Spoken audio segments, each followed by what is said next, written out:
Il est 16h50, c'est l'heure du grand dossier. Soyez les bienvenus en direct sur LCI, Canal 15. C'est un risque historique que Donald Trump a pris ces dernières heures en frappant l'Iran. Le président américain a fait basculer la guerre dans l'inconnu. Regardez cette image qui en dit long sur une force de frappe sans précédent. Tsahal a bombardé le site nucléaire de Fordo et des symboles du pouvoir iranien aujourd'hui. Israël déterminé à finir le travail depuis que Washington a ouvert la voie hier en lançant dans le plus grand secret l'opération Midnight Hammer, marteau de minuit, afin de détruire le programme nucléaire iranien. Une série d'attaques inédites en mer et dans les airs que nous vous raconterons heure par heure avec le colonel Goya. Cartes et images à l'appui dans un instant. Le régime des mollahs est-il au bord du précipice désormais? Trump dit envisager sa chute. Ce soir, on ignore l'ampleur de la riposte de l'Iran et qui seront ses cibles. Mais Bruno Retailleau, notre ministre de l'Intérieur, alerte dès maintenant sur la menace iranienne qui pèse sur la France, en rappelant que le régime a déjà tenté de commettre des attentats sur notre sol. Trump frappe l'Iran, la déflagration, c'est le thème du grand dossier ce soir. Partons tout de suite en Iran, retrouver notre correspondant Siavosh Ghazi. Vous le savez, nos équipes, nos correspondants sont partout où le conflit se joue et on va retrouver donc Siavosh Ghazi. Bonsoir, vous êtes correspondant RFI France 24 à Téhéran. L'Iran subit depuis plus de 24 heures les feux israéliens et les feux américains. C'est du jamais vu. Absolument. Donc, il y a eu depuis ce matin des frappes très importantes sur la capitale iranienne menées par Israël, à la fois dans le nord de la capitale, mais aussi dans le sud de Téhéran. Dans le nord, la fameuse prison d'Evin, dont on voit les images, a été frappée par un missile, puis qui a donc touché l'entrée principale de cette prison. C'est un complexe de plusieurs hectares.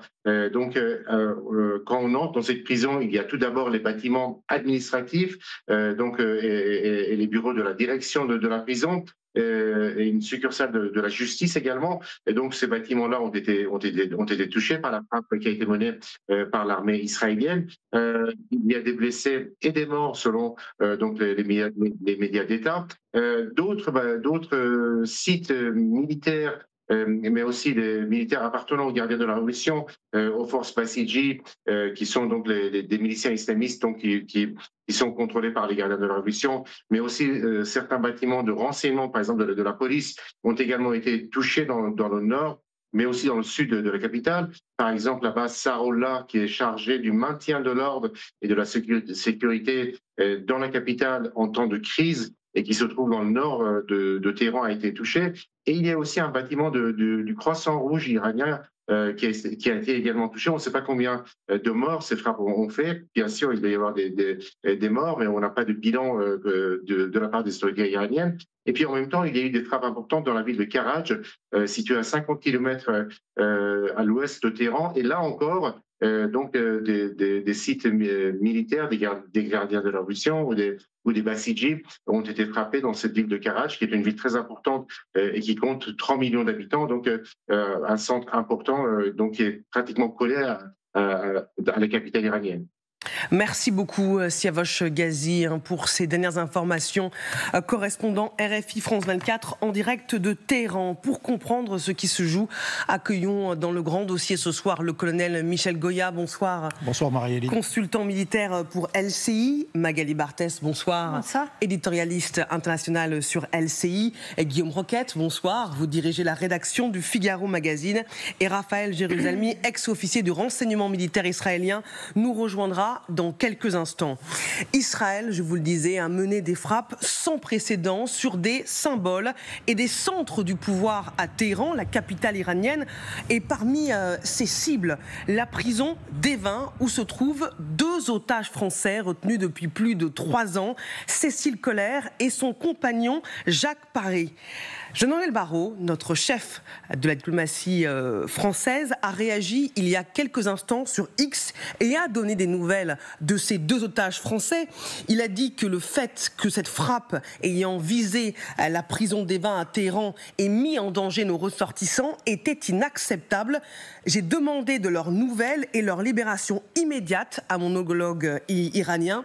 Cécile et Jacques n'auraient pas été touchés par les dommages causés sur place. Toutes les frappes doivent maintenant cesser pour laisser place à la négociation et à la diplomatie. Voilà le communiqué de Jean-Noël Barrot ce soir concernant les ressortissants français dans cette prison d'Evin à Téhéran. Autre cible, le QG des gardiens de la Révolution. On va la voir sur cette carte qui a été bombardée, ainsi que plus au sud, la place Palestine. Cette place où se trouve une horloge qui a été installée il y a un peu plus de 10 ans et qui représente un compte à rebours fixé par le guide suprême qui prédit la fin d'Israël. Voilà l'état d'esprit de cette place Palestine. Cette force de frappe israélienne sans précédent, Magali, est-ce, entre autres, la conséquence de l'entrée en guerre des États-Unis ? Là, ce qui frappe quand même depuis aujourd'hui, c'est à quel point Israël frappe des symboles du régime et envoie des messages aussi à la population iranienne. Ils vont frapper le QG des gardiens de la Révolution, le QG des Bassidji, des milices qui sont en pointe dans la répression des manifestations, la répression du régime. Ils vont frapper cette prison qui est redoutablement célèbre pour emprisonner à la fois des détenus de droit commun, mais des détenus d'opinion, des détenus politiques, dont évidemment ces otages occidentaux, otages français dont vous parliez à l'instant. Donc il y a vraiment aussi une volonté d'Israël d'envoyer ce message à la population iranienne que dans la perspective, si un jour, s'ils veulent avoir un changement de régime, c'est le moment, et Israël, finalement, est en train d'essayer de frapper les symboles et les lieux, les acteurs de la répression. C'est aussi ça. Il y a non seulement l'objectif militaire, nucléaire, de venir à bout des installations nucléaires, des installations des missiles balistiques. Mais là, c'est vraiment un symbole bien plus politique qui est envoyé aujourd'hui avec ces frappes et ces images qui montrent la violence de cet assaut sans précédent, comme le dit le ministre israélien. Colonel, ce soir, à plus de 24 heures après les frappes américaines et aujourd'hui après ces frappes israéliennes, la guerre a-t-elle définitivement basculé ? Il y a probablement, oui, une extension. C'est-à-dire que là, il y a une phase qui est certainement terminée d'un point de vue militaire, c'est celle du programme nucléaire, a priori. Les Israéliens, vous l'avez dit, ont rajouté une couche après les frappes américaines. On peut considérer sans doute de leur côté que cette partie de l'opération, qui est une partie essentielle, est sans doute terminée. Il y a une autre partie qui est tout aussi importante, enfin qui est peut-être moins importante, mais qui est en tout cas une menace immédiate, ce sont la menace balistique. Donc là, il faut, de la part des Israéliens, arrêter dans tous les cas de figure ces attaques de missiles iraniens contre le territoire israélien. Donc et probablement la guerre durera au minimum tant qu'il y aura des attaques iraniennes. Et puis, ce que l'on voit, c'est qu'on dérive, ça a été déjà le cas, mais peut-être de plus en plus, maintenant, vers des cibles plus politiques. Comme disait Magali, on tape sur des symboles. Donc en gros, on essaie d'affaiblir le régime. On affaiblit le régime et ses instruments de répression. Bon, est-ce que c'est simplement une manière supplémentaire de pression pour que ce régime cède, pour imposer sa volonté, pour qu'il cède et puis qu'il dise ok, on arrête là, ce qui est peu probable, ou est-ce qu'on a en arrière-pensée cette idée que ça pourrait l'affaiblir suffisamment pour le rendre vulnérable à une opposition, à une rébellion, à quelque chose qui est assez indéfini en réalité et qui pourrait contribuer à sa chute. Voilà, je pense qu'on est un peu, pour l'instant, encore entre ces deux possibilités. Trump frappe l'Iran, la déflagration, c'est notre thème ce soir. Pourquoi ? Parce que beaucoup d'experts estiment désormais que Trump a pris le risque de sa vie, mais le président américain assume pour anéantir le programme nucléaire iranien et aussi pour changer le régime des mollahs. Mais Ce qui est intéressant ce soir, c'est de se rappeler qu'en 2011, Donald Trump n'avait pas du tout la même analyse et écoutez ce qu'il disait de Barack Obama, qui, selon lui, était sur le point de faire entrer l'Amérique en guerre contre l'Iran. Notre président Obama va déclencher une guerre avec l'Iran parce qu'il n'a absolument aucune capacité à négocier. Il est faible et inefficace. Je sais que je suis plus un va-t-en-guerre que le président, je crois en la force, mais déclencher une guerre pour être élu, et je crois que c'est ce qui va se passer, serait une erreur. C'est drôle de regarder ça, si je puis dire, plus de 14 ans plus tard. Là, la guerre, c'est lui qui l'a déclenchée. Oui, il y avait sûrement une part de calcul politique dans la déclaration de Donald Trump, parce que sinon, quand il dit « mais moi je suis pour la force il y a déjà en filigrane ce que sera son programme. Parce qu'il ne faut pas oublier que c'est lors du premier mandat de Donald Trump que les États-Unis se sont retirés des discussions avec l'Iran sur la non-militarisation de l'outil nucléaire de ce pays. Et c'est vrai que c'est objectivement un tournant, c'est-à-dire que jusqu'à présent, Donald Trump et un certain nombre de ses soutiens donnaient plutôt le sentiment de ne pas vouloir que les États-Unis s'engagent trop.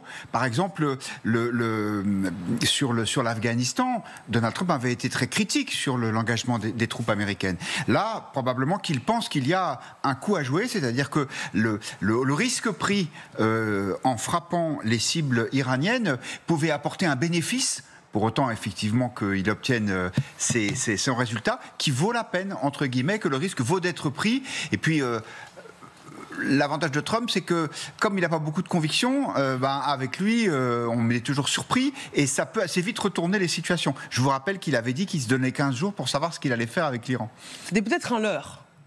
C'était peut-être calculé. L'armée israélienne annonce ce soir avoir également mené des frappes pour, je cite, bloquer les voies d'accès au centre d'enrichissement d'uranium souterrain de Fordo, qui a déjà été frappé quelques heures auparavant par l'armée américaine. On va en parler avec Raphaël Jérusalemi. Bonsoir, ex-officier du renseignement militaire israélien. Merci beaucoup d'être avec nous en direct dans le grand dossier. Alors justement, la forteresse nucléaire iranienne a-t-elle été détruite? C'est ce que nous allons voir tout de suite avec le colonel Goya devant le grand écran. Vous le savez, dans le viseur des Américains qui soupçonnent Téhéran de chercher à obtenir l'arme atomique, l'enrichissement d'uranium mené par l'Iran sur ses sites nucléaires. Et le principal site, on vous en parle depuis une semaine maintenant, c'est Fordo, dans la province de Qom, à 180 km de Téhéran. Alors on va regarder les images satellites avant et après. Alors, ce qui change, et il faut bien suivre, c'est la zone en bleu. Ça, c'est la zone qui a été attaquée par les Américains hier. Et quand on zoome, voilà, précisément, on voit en noir des trous. Colonel, là, on n'a pas fait sauter le site d'enrichissement, on a fait des frappes chirurgicales. Oui, alors c'est des frappes très précises. Les bombes qui sont utilisées, les GBU-57, elles ont peut-être 1 mètre de précision. C'est-à-dire que les pilotes savaient au mètre près où ils allaient frapper. Et on voit, c'est ces deux salves qui sont très rapprochées, avec cette capacité, on l'a déjà évoqué plusieurs reprises, cette capacité de pénétration en profondeur, d'explosion en profondeur, afin de créer en réalité un tremblement de terre souterrain. Et donc quand vous en avez, quand les trois, on voit les trois impacts, les trois objectifs sont frappés simultanément ou avec un très rapproché. Voilà, vous avez, ça multiplie l'effet de ce tremblement de terre, de ce choc, de ces secousses, donc à 2 endroits différents. Et donc on imagine que même si l'explosion elle-même ou même si cette bombe n'est pas allée jusque dans la salle des centrifugeuses, l'effet souterrain a été absolument considérable. Alors justement, le site qui accueille plus de 3000 centrifugeuses qui sont enfouies environ 80 mètres sous terre avec des roches et l'uranium qui est enrichi jusqu'à 83,7%. Comment ont-ils frappé les Américains? Eh bien, on va le voir avec l'animation qui va suivre, avec ces fameuses bombes, ces méga bombes américaines GBU-57 anti-bunker, qui sont lâchées par les États-Unis, donc qui pénètrent sous le sous-sol du site avant d'exploser jusqu'à 60 mètres de profondeur. Est-ce que c'est une première, colonel ? C'est leur premier emploi opérationnel. Des bombes pénétrantes, on en a utilisé bien sûr précédemment. Les Israéliens en ont, ils en ont utilisé également. Mais pas ce type-là. Non, les Israéliens, je crois que la principale, ça va être la GBU-28 qui fait un peu plus de 2 tonnes. Donc là, on est sur 13 tonnes. Donc on voit la différence de gabarit très largement, mais le principe fondamentalement est le même. C'est-à-dire qu'on a un projectile qui est durci, vraiment durci, c'est-à-dire que sa tête, je ne sais pas, c'est peut-être de l'uranium appauvri ou c'est quelque chose d'extraordinairement résistant. Donc vous avez le poids de la bombe, 13 tonnes, qui arrive à plusieurs centaines de kilomètres/heure et qui apparaît comme une flèche très durcie. Donc le but, c'est de pénétrer le plus loin possible en profondeur avec un déclenchement qui est retardé. Habituellement, les bombes explosent à l'impact. Là, non. Vous avez un système fusant qui détermine le moment où l'explosion va se faire. Donc elle se fait à l'intérieur. Donc vous avez plusieurs tonnes d'explosifs. Quand on voit ce que fait une tonne d'explosifs sur un bâtiment, quand on a les images des missiles balistiques iraniens qui tombent sur les villes israéliennes, quand vous voyez qu'il y a certains qui ont une tonne d'explosifs, vous voyez ce que ça fait. Vous imaginez 4-5 tonnes, je crois, d'explosifs concentrés dans un endroit très confiné où la déflagration doit être absolument considérable. Maintenant, quels sont les effets réels à l'intérieur de cette zone? En réalité, pour l'instant, on n'a pas beaucoup d'informations. Très difficile de savoir, mais ça se saura certainement. C'est ce qu'on va continuer à voir avec Raphaël Jérusalemi qui est avec nous. C'est une opération inédite que les États-Unis ont menée seuls, peut-être en coopération avec les renseignements israéliens. Comment ça se passe ? Alors, les Israéliens avaient besoin, en fait, de ce coup de main des bombardiers américains, parce qu'on dit beaucoup de choses sur Donald Trump, ce qu'il a fait ou l'a pas fait. Pour l'instant, tout ce qu'il a fait, c'est de prêter ses bombardiers aux Israéliens pour une seule attaque. Avant cela, le Mossad, avec la CIA, bien sûr, ont étudié Fordo. L'armée de l'air israélienne a préparé le terrain et là détruit les défenses antiaériennes qui pouvaient inquiéter l'aviation américaine.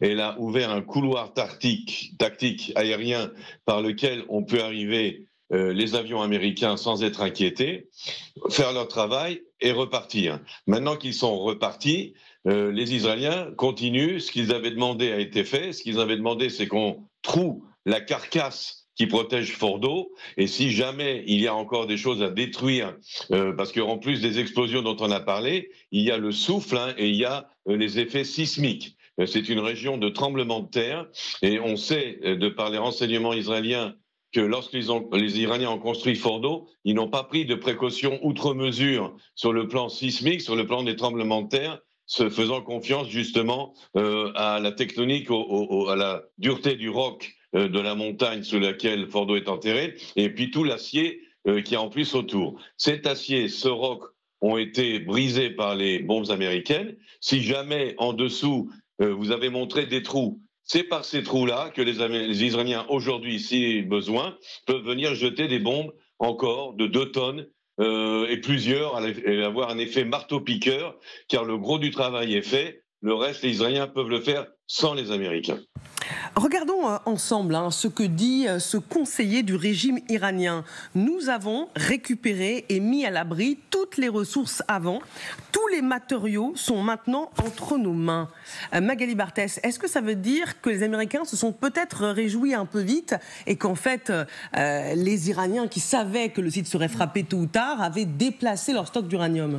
Il y a eu des images satellites qu'on a beaucoup commentées de camions, en effet, aux alentours de ce site de Fordo que l'on voit là quelques jours avant la frappe. Et c'est vrai qu'il laisse penser que peut-être, en effet, les Iraniens avaient anticipé et sorti une partie du matériel, ces fameux 400 kilos d'uranium enrichi à 60%, dont on ne sait pas en fait s'ils étaient dans le site ou s'ils avaient été sortis par les Iraniens avant. Ce qu'on voit bien depuis hier, c'est à quel point les Iraniens laissent planer le doute. On est aussi dans un un grand bluff en disant de toute manière, oui, vous avez frappé Fordo, mais finalement on avait sorti le matériel et on a encore des moyens. Et c'est quand même les déclarations qui s'enchaînent des officiels iraniens en disant, en faisant planer la menace qu'ils ont encore les moyens de faire la bombe et que finalement cette accélération de ces frappes ne les motive que davantage. C'est un peu le son de cloche que l'on entend du côté iranien. C'est vrai qu'aujourd'hui, on ne sait pas exactement quelle a été l'efficacité de ces frappes. Les Américains, alors il y a Donald Trump qui dit formidable succès, mais le chef d'état-major américain dit qu'il va falloir voir exactement quelle a été l'efficacité. Les Israéliens aussi veulent en savoir davantage, et en fonction de ça, ça décidera de la suite de cette opération israélienne et voire même américaine.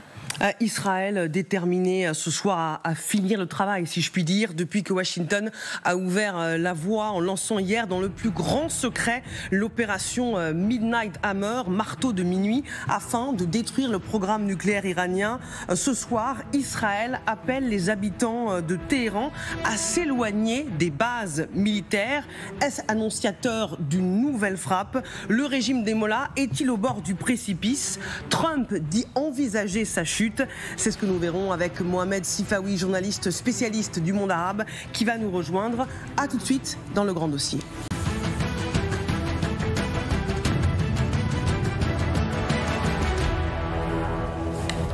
Vous êtes bien devant le grand dossier intitulé ce soir « Trump frappe l'Iran, la déflagration ».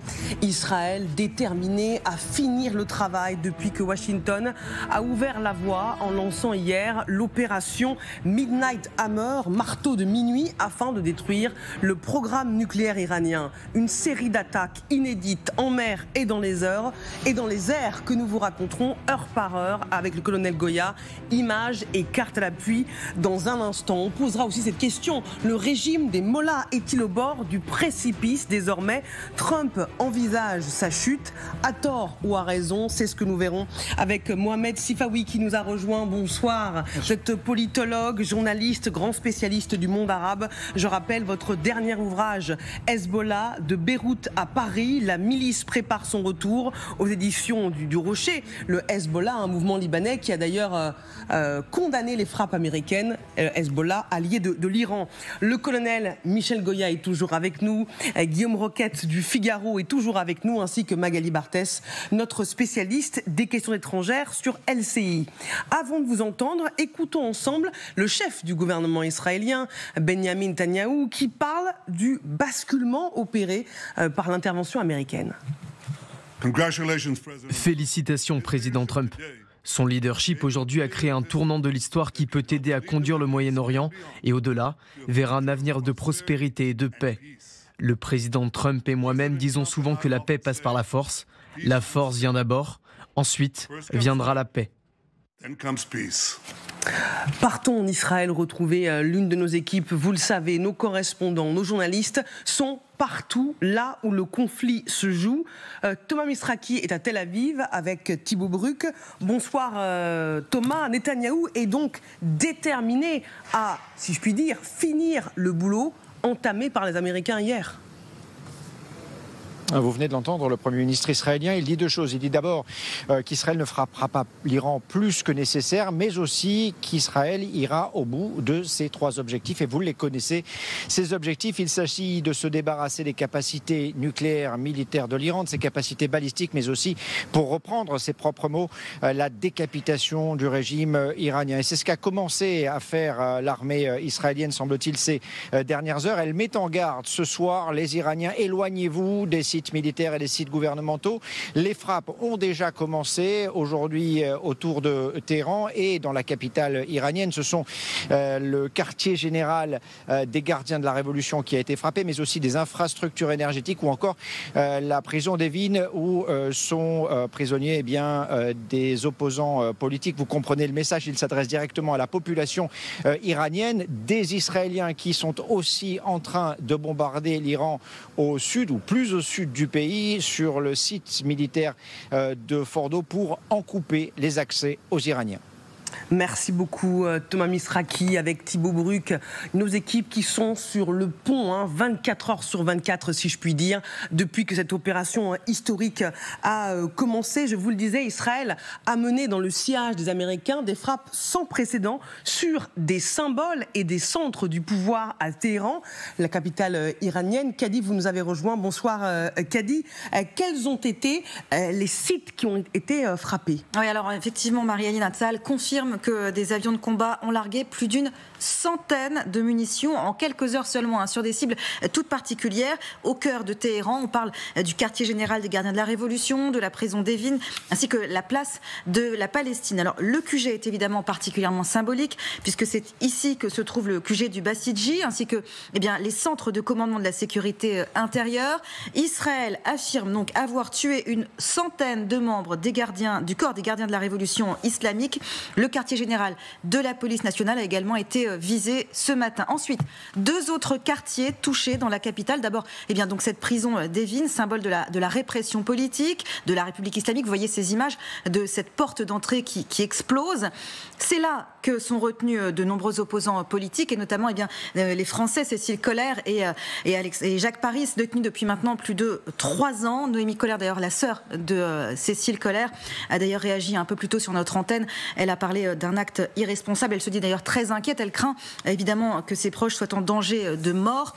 De son côté, Tzahal affirme... Je précise, Kadi, que Jean-Noël Barrot avait pris des nouvelles et qu'il pense que les otages n'ont pas été touchés par ces frappes. Exactement. Je le reprécise. Vous faites très bien de le préciser. Tzahal, justement, affirme de son côté avoir délibérément, effectivement, évité de détruire les bâtiments où se trouvent donc les prisonniers.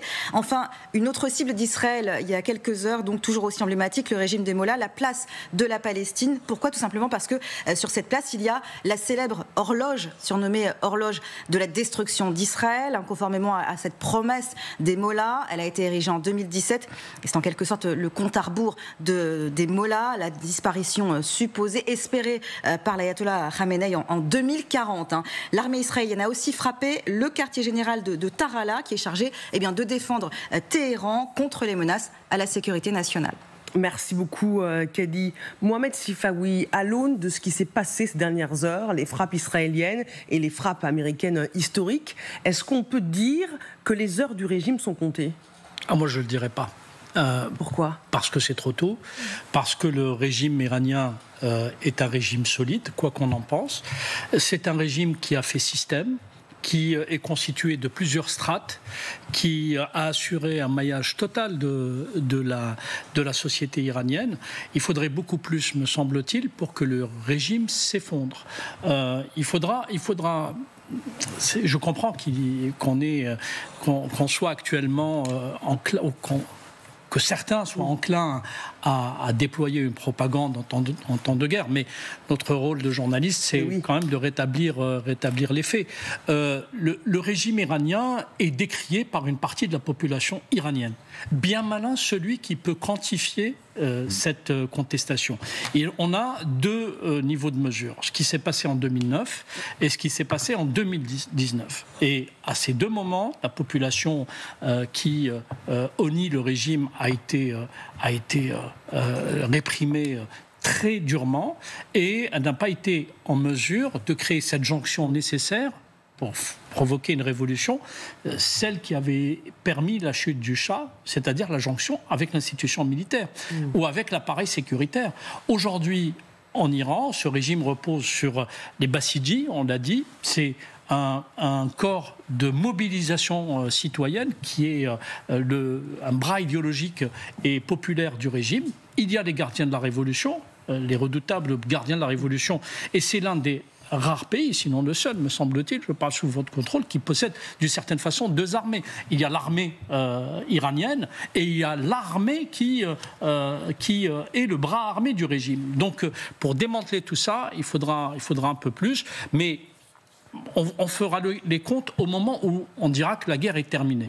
Je crois au contraire que ce qui va se passer, c'est un scénario similaire à ce qui s'était passé lors de la première guerre du Golfe avec Saddam Hussein, où on va sortir avec un régime iranien largement affaibli. Et là, il faudrait que les Iraniens de l'intérieur opposés au régime et la diaspora iranienne, dont on connaît évidemment l'hostilité, somme toute légitime, à ce régime totalitaire, puissent s'organiser pour créer quelque chose avec des forces, encore une fois, sécuritaires, avec l'armée iranienne pour arriver à renverser ce régime et à créer une nouvelle révolution qu'on espère évidemment démocratique. C'est vrai qu'on pose la question parce que Donald Trump s'est emballé assez vite en disant que ces frappes américaines allaient peut-être permettre la chute du régime. C'est ce qu'il a dit sur son réseau social Truth. Il dit « Il n'est pas politiquement correct d'utiliser le terme changement de régime, mais si le régime iranien actuel est incapable de rendre l'Iran grand à nouveau, c'est toujours « Make Iran great again », pourquoi n'y aurait-il pas un changement de régime ? Et la porte-parole de la Maison-Blanche renchérit en disant « Pourquoi le peuple iranien ne devrait-il pas retirer le pouvoir à ce régime incroyablement violent qui le réprime depuis des décennies ?» On l'a compris, Guillaume, c'est plus compliqué en fait sur le terrain. Oui, alors effectivement, on les trouve bien interrogatifs là, ces responsables américains, alors que Donald Trump en général, il est plutôt dans l'affirmation.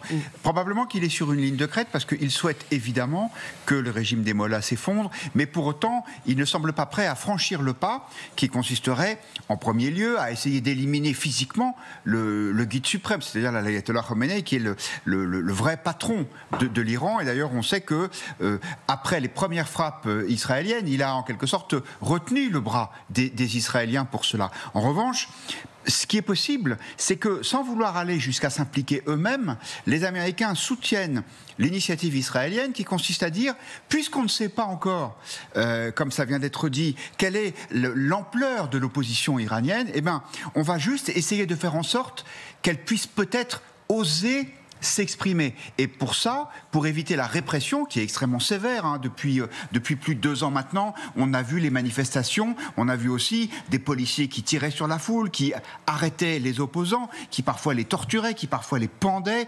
Et donc l'idée, c'est qu'en affaiblissant notamment les gardiens de la révolution, les Bassidji, tous les gens qui sont chargés de faire régner cette police politique, on puisse permettre peut-être à l'opposition de l'intérieur de s'exprimer. Dans quelle mesure, ça, pour l'instant, on ne le sait pas.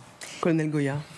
Alors, ce qui est certain, c'est qu'on ne change pas de régime avec des bombes venues du ciel. Ça, on ne sait pas faire. On ne connaît pas le lien qui fait des bombes qui tombent du ciel.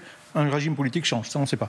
Ce que l'on sait, en revanche, c'est que le régime change parce qu'il y a des gens, des hommes armés qui sont sur place et qui prennent le pouvoir par la force. En fait, c'est ça. C'est toujours comme ça. Depuis certains jours, on ressasse les exemples de l'Afghanistan, de l'Irak ou même de la Libye. Je rappelle que, voilà, en Afghanistan, les Américains qui ne voulaient surtout pas s'embourber en Afghanistan, qui ne voulaient pas y aller, et ils auraient peut-être dû y aller d'ailleurs pour éliminer Ben Laden tout de suite, mais ils n'ont pas voulu le faire. Ce sont les seigneurs de la guerre du Nord qui ont pris le pouvoir, aidés par les Américains. En Libye, c'est une rébellion locale qui a pris le pouvoir. Même récemment, en Syrie, les Israéliens ont affaibli incontestablement le régime d'Assad en s'attaquant au Hezbollah, en s'attaquant à l'Iran. Mais c'est quand même une force armée intérieure qui a pris le pouvoir. Il n'y a que l'Irak, en réalité, où c'est véritablement une intervention militaire au sol étrangère, américaine, qui a chassé Saddam Hussein du pouvoir. Donc là, en fait, on ne voit pas ça ne voit pas très bien comment on pourrait déboucher sur une prise de pouvoir, sauf effectivement s'il y a l'armée. Si c'est l'armée elle-même ou une partie de l'armée qui s'associe éventuellement avec le mouvement d'opposition, mais qui elle-même va combattre. Dans tous les cas de figure, il faut un combat. Il faut un combat sur place. Et pour l'instant, on ne voit pas très bien qui pourrait simplement mener ce combat. Alors certains posent déjà des jalons. Écoutons ensemble ce qu'a déclaré le fils du dernier Shah d'Iran, Reza Pahlavi, qui est réfugié aux États-Unis et qui a pris la parole aujourd'hui. Il n'y a qu'une seule façon de parvenir à la paix. Un Iran laïque et démocratique. Je suis ici aujourd'hui pour me présenter à mes compatriotes afin de les guider sur les voies de la paix et la transition démocratique. Je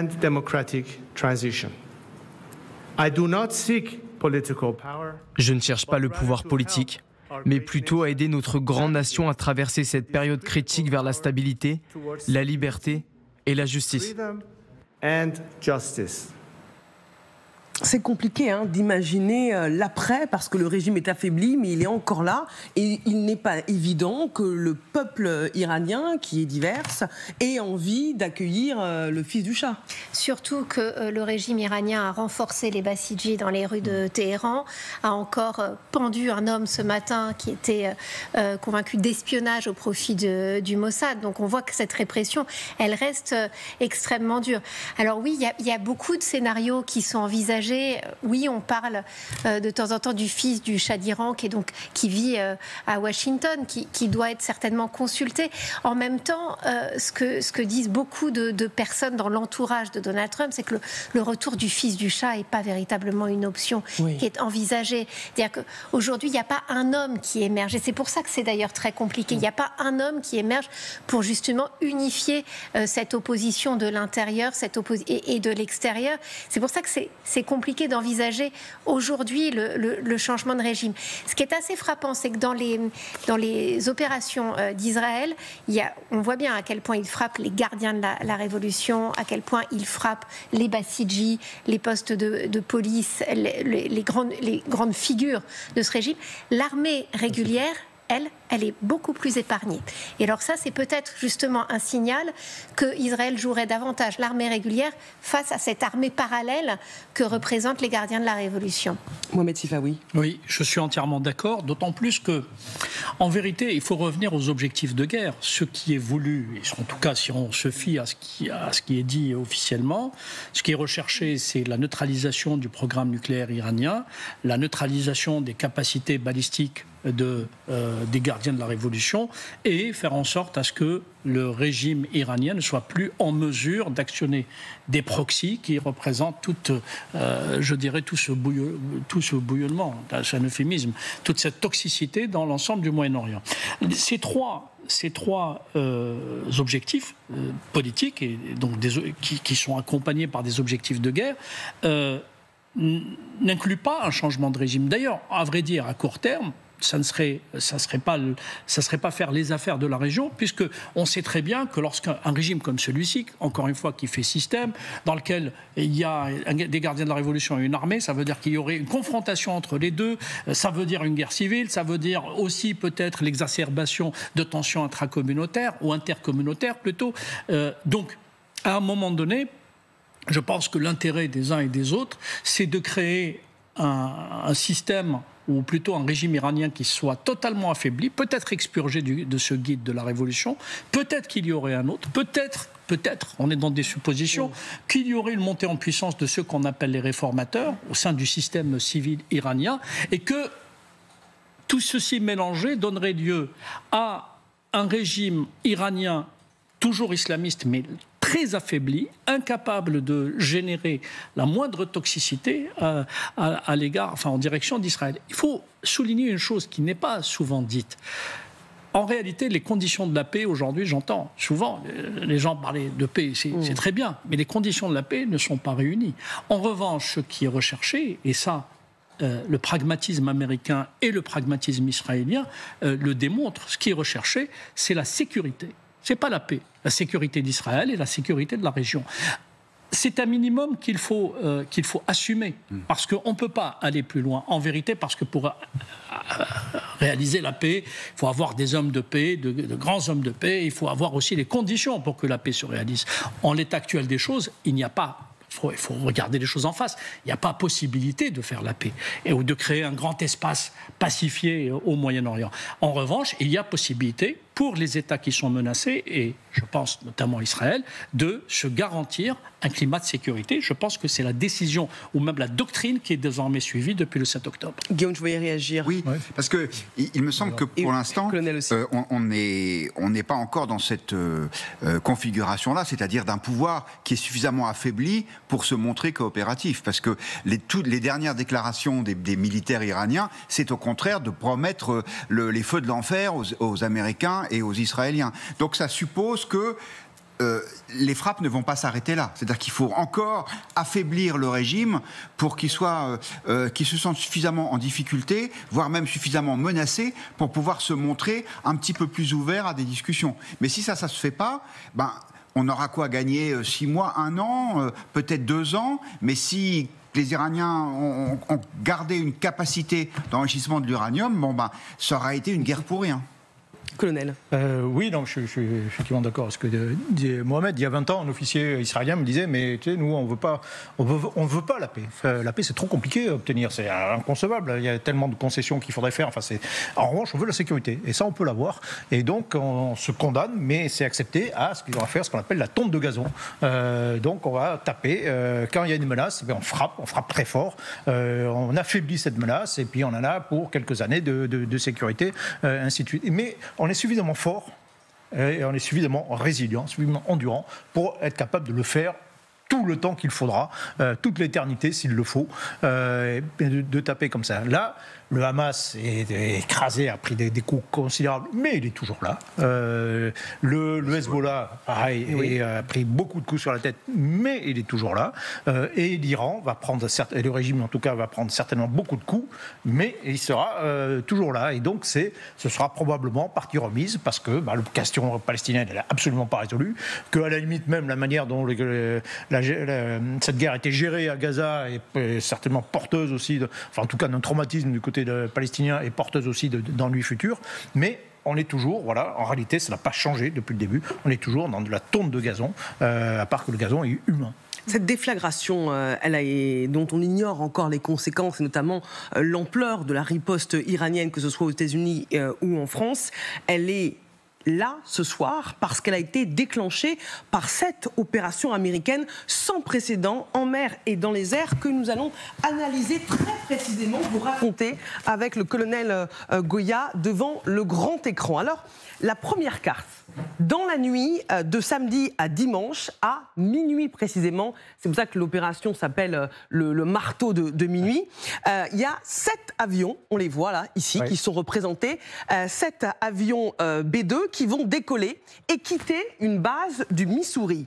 Pendant ce temps, alors nous sommes évidemment samedi matin, c'est la deuxième carte, des médias locaux affirme que ces avions partent dans l'autre direction, en direction de Guam, qui est une île de l'océan Pacifique, mais ça, c'est un leurre.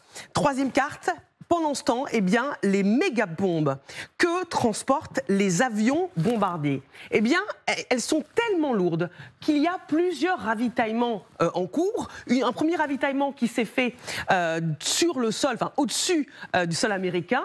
Un deuxième qui s'est fait ici, dans l'océan Atlantique. Et puis un troisième qui s'est fait en mer Méditerranée. Parce que le trajet, colonel, il est extrêmement long. Bien sûr. Alors, Alors oui, ce qui est intéressant, c'est que d'abord, vous avez dans cette phase, vous avez une phase de leurre, mais tous les plans américains comportent normalement un leurre, donc un élément qui va tromper. Et ça, c'est plutôt bien fait. On a vu ces B2, on s'est focalisé sur ces B2 qui partaient du côté de Guam. Le président Trump lui-même a été impliqué dans ces leurres, a priori, en montant, tout simplement. Enfin, quoi que montant, non, il a dit... Je prendrai ma décision d'ici 15 jours. Bon, alors, mais il savait déjà qu'il avait déjà accepté de donner le feu vert, en tout cas pour l'opération à ce moment-là. Donc oui, et je rappelle que les Américains ont déjà fait des opérations de ce type depuis le Missouri. La particularité des B2, c'est qu'il leur faut quand même des bases très particulières pour conserver toutes des engins tellement sophistiqués qu'il leur faut un environnement très particulier. Donc ça part souvent de cette base dans le Missouri. Ils ont fait des opérations en Europe, en Serbie, ils ont fait des opérations au Yémen. Tout ça. Donc ça, les Américains maîtrisent parfaitement. Donc c'est long. Effectivement, mais ces avions ont des grands rayons d'action, ils sont relativement confortables. On ne se rend pas bien compte, mais cet avion il fait 150 tonnes à peu près. Oui. Donc ça va être 6, 7 ou 8 fois des Rafales, pour donner un ordre de grandeur. Donc c'est des avions de longue endurance, ils ne vont pas très vite, ils vont en dessous de la vitesse du son, donc c'est un vol qui est très long. Combien d'heures justement ? Je crois qu'au total, il y a eu 18 heures, 18 opérations de 18 heures. Alors, ils sont plusieurs, je crois que c'est 2 ou 3 à l'intérieur, donc ils se relaient. Mais bien comprendre qu'en réalité, cette opération, on se bat plus contre l'ennui, je dirais, quand on est pilote, que contre l'ennemi. C'est long, 18 heures, même si on se relaie à 2 ou à 3 dans l'appareil. C'est surtout, en fait, la performance, c'est surtout une performance logistique, une performance d'organisation, sachant qu'en réalité, ce bombardier, il ne risquait pas grand-chose, à part des problèmes techniques, mais il ne risquait pas grand-chose de la part de l'ennemi, parce qu'en principe, de toute façon, on ne le voit pas. Donc, toutes les opérations où il a été engagé, ça ne se voit pas. Donc, il faut bien que ça représente 3 milliards. Hein. Ce qu'on a vu sur l'écran, c'est 3 milliards de dollars.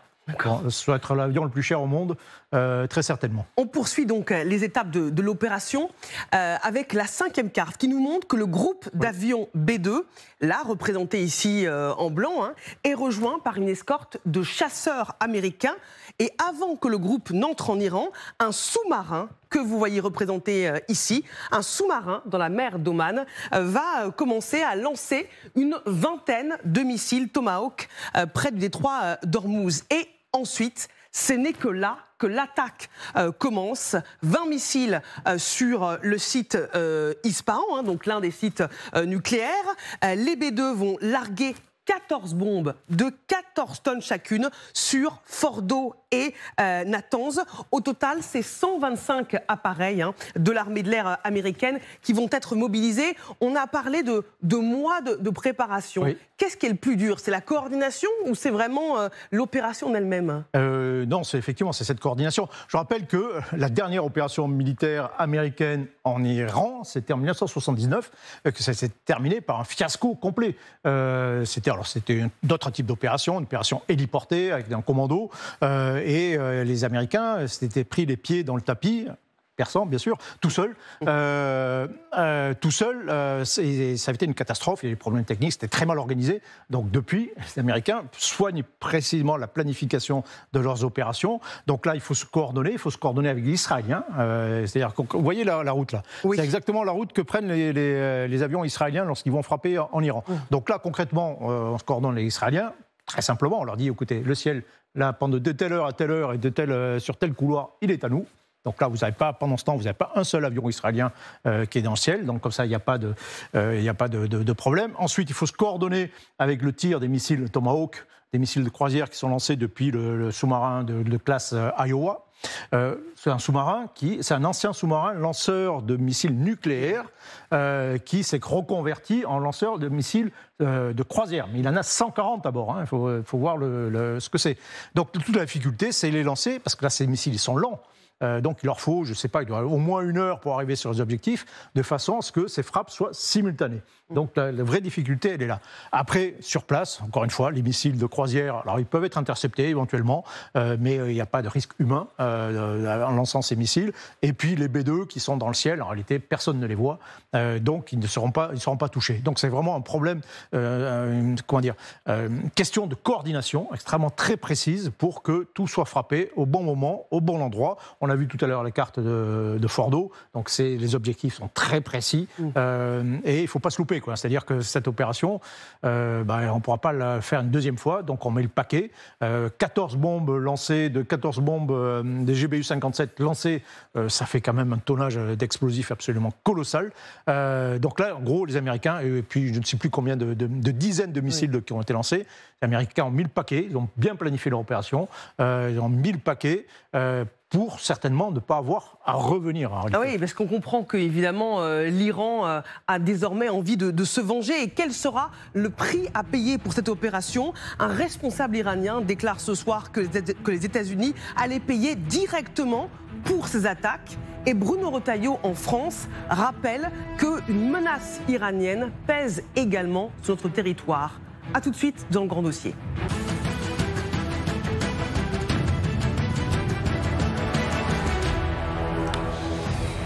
Vous êtes bien devant le grand dossier intitulé ce soir « Trump frappe l'Iran, la déflagration ».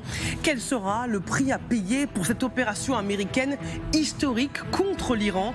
Un responsable iranien déclare ce soir sur CNN que les États-Unis allaient payer directement pour ces attaques, plutôt que de soutenir Israël et de poursuivre son projet sans avoir à en payer le coût.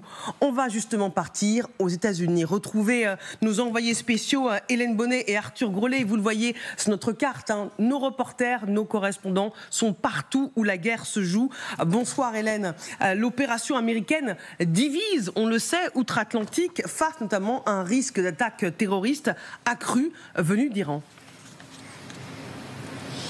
Oui, absolument. Cette opération, elle a créé des divisions. D'abord au sein du Parti républicain, même si une partie de la base présidentielle soutient Donald Trump, il y a quelques voix minoritaires qui se font entendre pour dire que Donald Trump aurait dû consulter le Congrès avant de mener cette opération. C'est aussi l'angle d'attaque des démocrates qui estiment que Donald Trump a joué un jeu risqué, que les États-Unis pourraient s'engager dans une guerre longue, que l'objectif du président n'est pas suffisamment clair. Donc vous voyez, ça fait beaucoup de débats, surtout face à ce risque sécuritaire que vous évoquez. Ici, il est également débattu. Des responsables disent dans la presse que l'Iran pourrait répliquer d'ici 1 ou 2 jours. Alors de quoi parle-t-on ? Eh bien la menace qui est la plus envisagée, c'est une réplique sur les cibles américaines au Moyen-Orient, les bases militaires, le détroit d'Ormuz aussi qui pourrait être miné, ou les Iraniens qui chercheraient à bloquer le commerce maritime. Autre piste qui est envisagée, c'est une réplique sur le sol américain. Et là encore, il y a beaucoup de méfiance. Le niveau d'alerte a été relevé. Des agents de police vont être mis en place devant les bâtiments les plus importants, les lieux de culte, les bâtiments diplomatiques dans les grandes villes du pays, avec cette idée qu'il peut y avoir des attentats menés par des cellules dormantes terroristes qui sont embauchées par les Iraniens. Autre risque également envisagé, les cyberattaques contre des banques, contre des entreprises énergétiques. Et donc, il est recommandé aux Américains de rester prudents. Merci beaucoup Hélène Bonnet avec Arthur Grolet, nos envoyés spéciaux de Washington DC qui suivent depuis 24 heures non-stop cette opération qui a été déclenchée par Donald Trump. Merci d'avoir été avec nous en direct ce soir. Quel risque pour les Américains ? Le risque est réel, d'autant plus que le régime iranien est connu pour être le champion du monde, toute catégorie, de la guerre asymétrique. Depuis 1979, il y a une doctrine chez les mollahs, c'est de constituer, y compris dans chaque ambassade quasiment, suffisamment d'officiers ou de sous-officiers, des gardiens de la Révolution, spécialisés dans le terrorisme, dans la guerre asymétrique, dans la manipulation de réseaux ou de cellules dormantes, s'appuyant tantôt, le plus souvent, sur des chiites, voire même au-delà, sur d'autres profils, qu'ils soient même pas chiites. On a eu des exemples de cellules proches du régime iranien qui n'étaient même pas chiites. Donc la réalité aujourd'hui, c'est que je crois que le régime iranien peut ou va actionner cette arme. Je ne vois pas pourquoi il s'en priverait. Ça lui permettrait, de façon subtile, d'agir contre des intérêts soit israéliens, soit américains, soit autres, tout en se lavant les mains. Ça, c'est un premier bénéfice pour le régime iranien. Donc s'il en a toujours la possibilité, je ne vois pas pourquoi il s'en priverait. La deuxième chose, c'est qu'il y a des proxys qui sont toujours, même s'ils sont moribonds, je pense au Hezbollah et je pense aux Houthis. Alors les Houthis, je crois qu'ils vont mener une guerre maritime, plutôt en visant les navires. S'agissant du Hezbollah, peut-être pas en se réactivant comme entre septembre et décembre dernier, parce qu'ils ont beaucoup à perdre, et surtout qu'ils en veulent au régime iranien de les avoir un peu laissés tomber, et de les avoir un peu humiliés, les accusant d'avoir été largement infiltrés, etc. Et finalement, les Iraniens ou le régime iranien vit exactement la même chose depuis quelques jours. On a vu que l'appareil sécuritaire iranien était lui-même largement infiltré. En tout cas, les Israéliens ont pu agir avec une efficacité redoutable, similaire à celle qui avait permis de frapper les cadres supérieurs de l'architecture du Hezbollah. Donc il y a plusieurs options, mais je pense que la guerre asymétrique est l'une des options qui sera retenue. La riposte iranienne ne se limitera peut-être pas sur le sol américain. Écoutez ce que dit Bruno Retailleau, qui alerte dès maintenant sur la menace iranienne qui pèse sur la France. Ce régime iranien tentait d'avoir non seulement la bombe, mais on sait désormais qu'ils ont des missiles balistiques. Ces missiles balistiques peuvent atteindre d'ailleurs une partie du territoire national.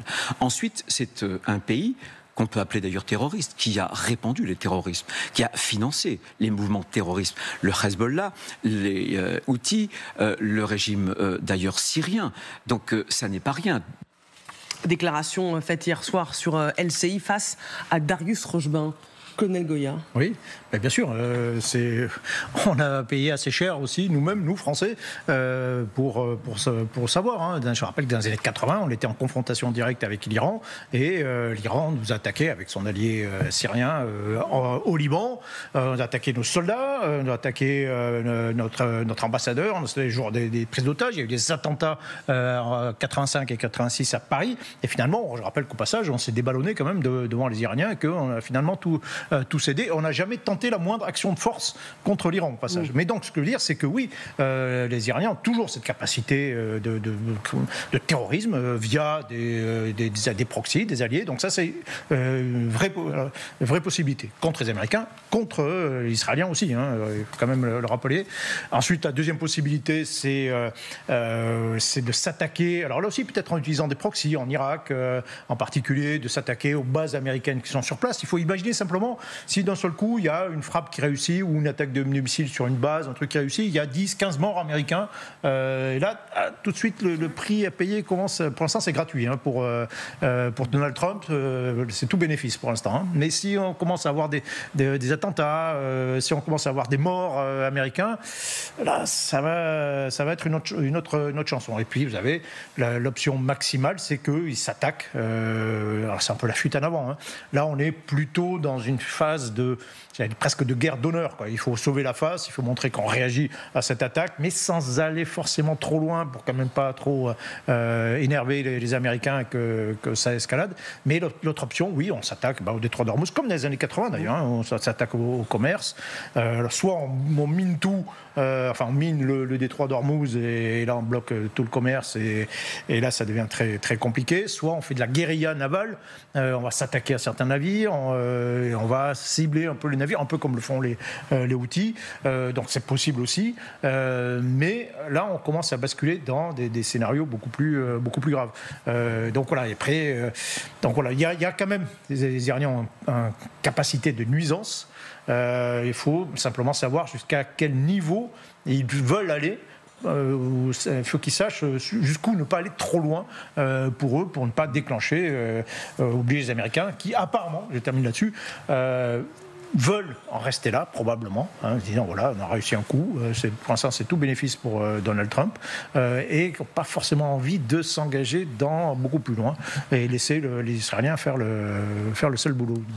Guillaume Roquette, et après je vous en donne la parole. Oui, il y a un excellent papier du Figaro hein, sur le risque terroriste rappelé par le ministre de l'Intérieur. Oui, absolument, et c'est ce risque terroriste qui explique quand même l'apparente incohérence de l'attitude française dans ce conflit. Parce que vous avez d'un côté plusieurs membres du gouvernement qui disent « Oui, les Iraniens sont sur le point d'avoir la bombe atomique ». Ça, c'est Sébastien Lecornu, le ministre de la Défense, qui le dit. Vous avez le ministre des Affaires étrangères, Jean-Noël Barrot, qui dit « Oui, la France peut être menacée par cet armement ». Donc, en toute logique, la France devrait se féliciter que les États-Unis frappent l'Iran pour mettre hors d'état de nuire cette menace nucléaire. Or, c'est pas le cas du tout. Le Emmanuel Macron et le gouvernement ont bien pris soin de dire que la France n'y était pour rien. Et je pense que, dans une large mesure, c'est la peur d'attentats terroristes sur notre sol qui peut expliquer cette attitude. Les attentats dont Michel Goya parlait de 85-86, notamment celui de la rue de Rennes à Paris, ça avait fait 14 morts et plus de 300 blessés. Donc on sait que les Iraniens sont capables d'aller très loin. Magali. Il y a eu aussi un projet d'attentat déjoué contre des opposants iraniens sur le sol français. Rappelons-nous, c'était à Villepinte en 2018, me semble-t-il, un rassemblement des Moudjahidines du peuple, des Conseils national de la résistance, où c'est un énorme rassemblement et manifestement, il y avait un mandat pour y placer une bombe et cet attentat avait été déjoué à la dernière minute. Donc en effet, on sait que les Iraniens savent et peuvent être tentés par cette fuite en avant. C'est pour ça que la sécurité a été renforcée autour d'un certain nombre de lieux qui pourraient être pris pour cible, en effet, en représailles. Mohamed Sifawi. Alors juste, je voulais attirer votre attention sur un mode opératoire connu des services du régime iranien. C'est si demain il y a un attentat, on va probablement assister à la naissance du néant d'un groupe dont on n'a jamais entendu parler, qui va revendiquer l'attentat. Ça, c'est véritablement une signature, ça serait une signature du régime iranien.